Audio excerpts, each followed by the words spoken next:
सावन बूंदिया हो, मोर ताल सगर के सावन बूंदिया हो।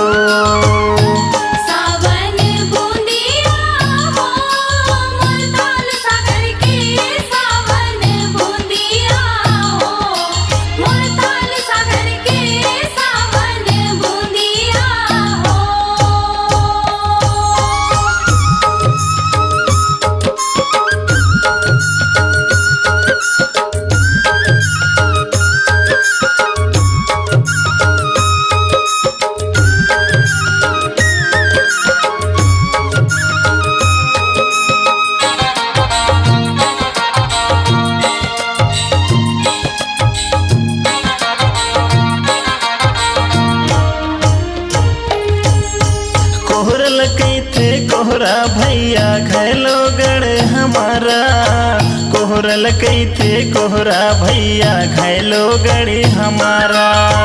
कोहरल कैथे कोहरा भैया घैलो गढ़ हमारा, कोहरल कैथे कोहरा भैया घैलो गढ़ हमारा। ये सावन बूंदिया हो, मोर ताल सगर के सावन बूंदिया हो।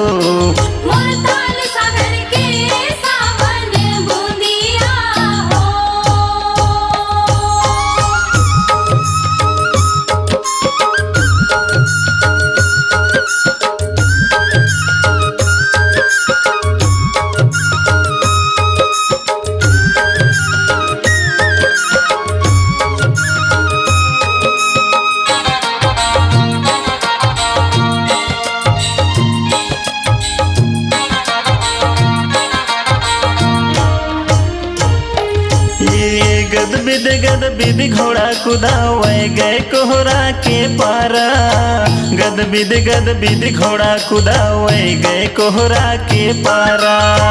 गद बिद घोड़ा कुदावे गए कोहरा के पारा, गद बिद घोड़ा कुदावे गए कोहरा के पारा। ये सावन बूंदिया हो, मोर ताल सगर के सावन बूंदिया हो। मोर ताल सागर के सावन बूंदिया हो।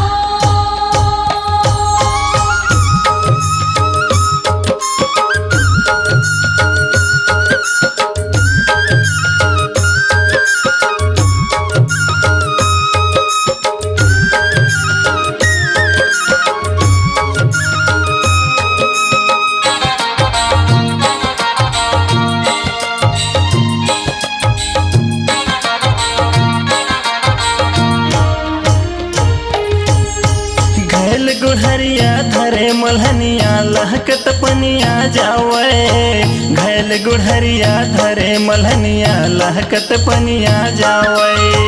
घैल गुड़हरिया धरे मल्हनिया लहकत पनिया जावे, घैल गुड़हरिया धरे मल्हनिया लहकत पनिया जावे। देवा दुलरुआ हो, सागर के पारे देवा दुलरुआ, सागर के पारे देवा दुलरुआ।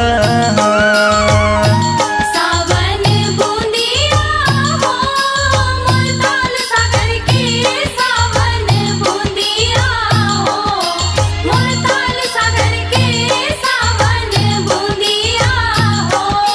मोर ताल सगर के सावन बूंदिया हो, मोर ताल सगर के सावन बूंदिया हो। मोर ताल सागर के सावन बूंदिया हो, मोर ताल सागर के सावन बूंदिया हो। अपनी आवाज को दीजिए एक नया मुकाम। डिजिटल रिकॉर्डिंग की दुनिया का जाना पहचाना नाम स्वरांजलि, जहां गूंजती हैं ध्वनियां अपनी माटी की सौंधी सुगंध के साथ। छत्तीसगढ़ी संगीत के विविध रंग जो पहुंचाते हैं पूरे प्रदेश में डिजिटल रिकॉर्डिंग के संग। स्वरांजलि स्टूडियो, नेमीचंद गली नंबर 2, गंजपारा, रायपुर।